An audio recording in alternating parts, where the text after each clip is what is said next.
Hello, welcome to Telecom TV. I'm Martin Warwick. I'm here at the top of the BT Tower in central London on a beautiful summer's evening, 177 metres up, overlooking London. We're here at a BT-sponsored automotive event, and I'm talking with Martin Hunt, who is Senior Business Development Director, Global Services with BT Global Services.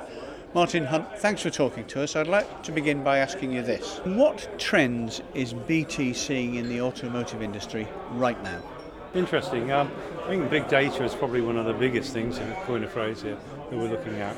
The car is also being seen as a connected device, part of the Internet of Things, an extension really of the connected home and connected car area there. So connected car, big data, very, very key there. So a couple of the big trends there. We've been looking at various trends such as big data, telematics, the cloud, the connected car, the Internet of Things, M2M and so on. How is BT helping car manufacturers prepare for the opportunities that these trends are going to throw up? There's a lot of issues they have around manufacturers, efficiencies in manufacturing.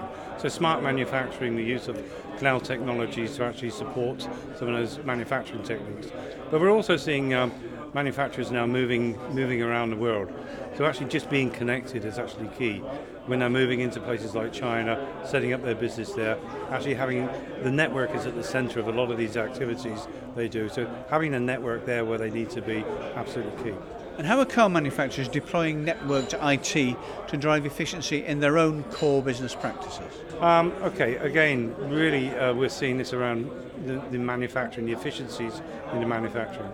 The margin on a car coming off the production line is extremely thin, if not negative. So it takes years to actually start making money on those cars. So anywhere they can actually save money in their production facilities is key. So taking things and putting them in the cloud, reducing their capex involvement is quite key to their production techniques, and actually being where they are. They're moving into their production into areas in the world which is a cheaper labour cost, so actually having those facilities on net for the manufacturers is actually quite key, and connecting into their suppliers. The car manufacturing industry is a really collaborative industry. You've got their tier 1 and their tier 2 suppliers all working together. So bringing those in and connecting those together is quite key for them.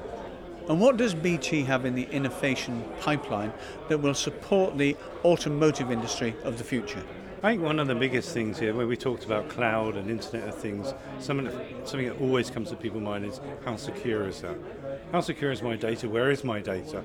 So BT is looking very much at the security aspect, right down to the connected car.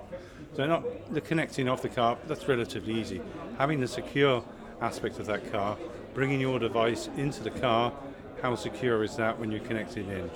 So security is not innovation, it's an essential, but sometimes something which the industry misses or leaves off. So that's really one of our key focuses. And a final question then, a bit more speculative than the others.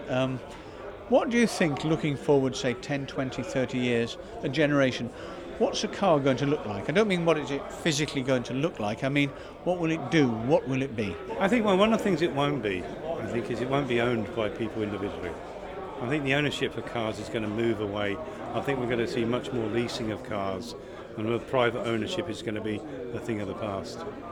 Obviously autonomous cars, 20 years, 30 years, I'll be interested to see how quickly they do come in, but they will come.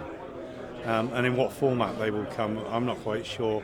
I don't actually see every single car being an autonomous car and no drivers there, but I think some key sort of service vehicles could actually come into that. And so the car also as a device, I think the extension of things like an Oyster card, which is used in London for travel, could be used to actually just hire a car when you need it for 1 hour, 2 hours or something like that. So the whole way, I think the cars will change that much, but how we use them, how we own them, I think these are going to be the main differences going forward. Well, Martin, those of us will still be around. We'll see what happens, won't we? Thank you very much indeed. Thank you.